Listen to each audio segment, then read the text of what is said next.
ఎందుకు మరి ఇప్పుడు ప్రతిపక్ష నేత ఉమ్. జనాలందరినీ కూడా ఒక టైప్ ఆఫ్ ఇల్యూజినేషన్లో ఉంచుతున్నట్టుగా అనిపిస్తుంది రాష్ట్ర ముఖ్యమంత్రి. ఎందుకు రాడు, నిజాలు ఉంటే ఎందుకు వచ్చి అసెంబ్లీలో చర్చ, అంత భయం ఎందుకు? భయమా? ఆహా, వీళ్ళకి ధైర్యం ఉన్నది, ఆయనకు ధైర్యం లేదు. ఏ ముఖం పెట్టుకొని మాట్లాడతారమ్మా? ఇక్కడ మీకు ధైర్యం దమ్ముంటే ఆ పార్టీ నుంచి ఉన్న ఉపనాయకులు అని అనుకోండి, మామూలు శాసనసభ్యులు అనుకోండి. హరీష్ రావు ఫైనాన్స్ చేశాడు, ఇరిగేషన్ చేశాడు కదా. కేటీఆర్ మాట్లాడుతున్నాడు కదా, హరీష్ గంటల కొద్దీ మాట్లాడాడు కదా. ఈ అసెంబ్లీలో మాట్లాడడానికి మీరు సమాధానం చెప్పారా? సమాధానం ప్రజలను సంతృప్తిపరిచిందా?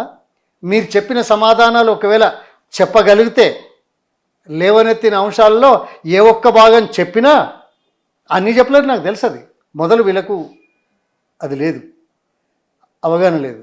రెండోది ఎక్స్ప్రెస్ చేయలేరు. మూడోది యథార్థాలు కావు. అటువంటి చెప్తే మా శిష్యుడు మాట్లాడిన దానికే సమాధానం చెప్పట్లేదు, నేను పోయి ఎక్కడ కూర్చొని ఏం మాట్లాడాలి వీళ్ళకు?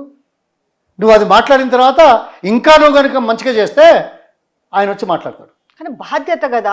బాధ్యత ఏంది? చట్ట పరిధిలో రాయలే. చట్టం చేసినప్పుడు ఉన్నాడు కదా, బిల్లు పెట్టినప్పుడు లేడా? దాని మీద మాట్లాడే అవకాశం కూడా లేదు కదా. మాట్లాడారా ఎవరైనా? ఏవైతే చట్టాలు చేస్తామని పెట్టారో, ఏదో 4-5 పెట్టారు కదా బిల్స్, దాని మీద మాట్లాడే అవకాశం కూడా లేదు కదా.